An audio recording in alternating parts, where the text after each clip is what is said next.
A União Europeia se encontra em um momento crítico. O bloco enfrenta divisões internas e pressões externas. Esses desafios testam os próprios alicerces da integração europeia. A UE precisa enfrentar essas questões de frente. Seu futuro depende de encontrar um terreno comum e construir um caminho unido. A decisão do Reino Unido de deixar a UE enviou ondas de choque por todo o bloco. Este evento sem precedentes marcou um ponto de virada na história da integração europeia. O Brexit teve implicações profundas tanto para o Reino Unido quanto para a UE. Também expôs profundas divisões dentro da sociedade britânica. O Reino Unido foi um membro importante da UE por mais de 4 décadas. Sua saída deixou uma lacuna significativa na arquitetura institucional da União. O Brexit também enfraqueceu a influência econômica e política da UE no cenário global. A ausência do Reino Unido é particularmente sentida em áreas como comércio, defesa e política externa. O Brexit não ocorreu no vácuo. Foi alimentado por um crescente sentimento de euroceticismo em toda a Europa. Esse sentimento tem raízes em uma variedade de fatores, incluindo ansiedades econômicas, preocupações com a soberania nacional e um déficit democrático percebido dentro da UE. A crise financeira de 2008 e a subsequente crise da zona do euro desempenharam um papel significativo no crescimento do euroceticismo.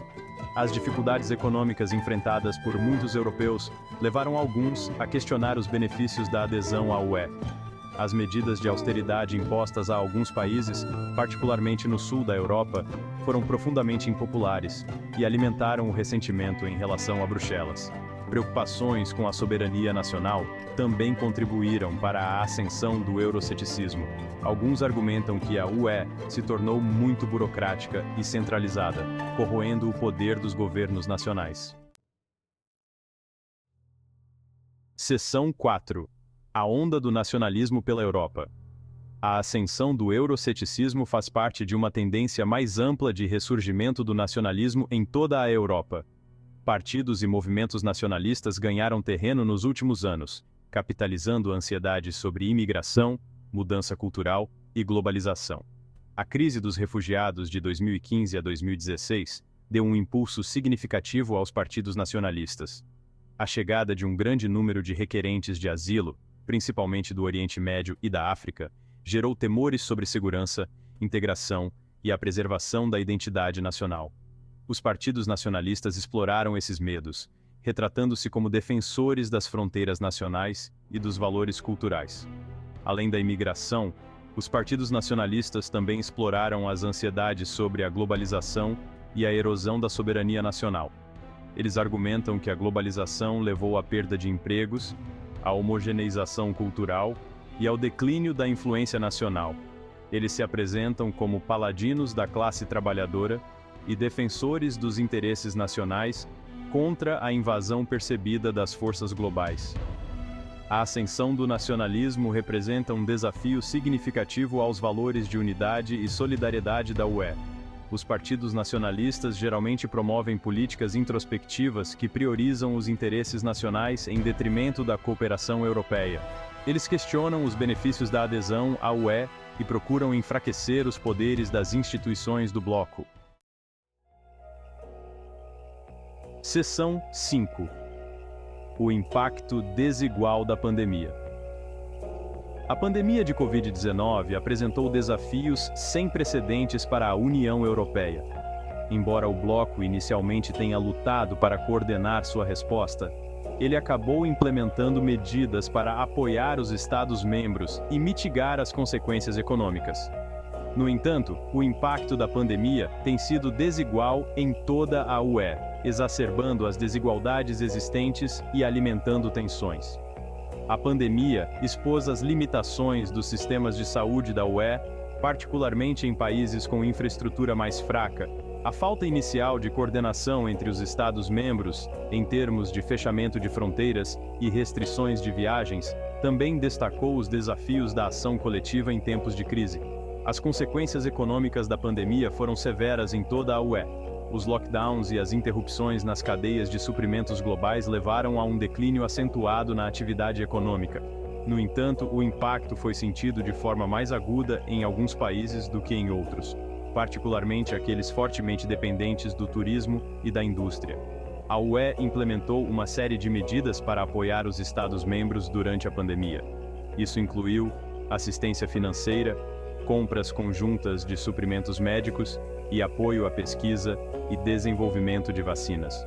O bloco também lançou um fundo de recuperação de 750 bilhões de euros para ajudar os Estados-membros a reconstruir suas economias. Seção 6. Itália. Lutando contra a dívida e a instabilidade. A Itália, um membro fundador da União Europeia, tem enfrentado desafios econômicos e políticos significativos nos últimos anos. O país luta contra altos níveis de dívida pública, crescimento econômico lento e instabilidade política. Esses fatores alimentaram o euroceticismo e colocaram a Itália em desacordo com as regras fiscais da UE. A economia da Itália tem tido um desempenho inferior há décadas. Sua alta dívida pública, superior a 130% do PIB, é uma preocupação para a UE há muito tempo. O crescimento lento do país e o alto desemprego, principalmente entre os jovens, alimentaram a instabilidade social e política. A pandemia de Covid-19 exacerbou os problemas econômicos da Itália. O país foi um dos mais atingidos na Europa, tanto em termos de saúde quanto de economia. A pandemia levou a uma forte contração na economia italiana e a um aumento de sua dívida pública. O cenário político da Itália tem sido caracterizado por instabilidade e fragmentação nos últimos anos.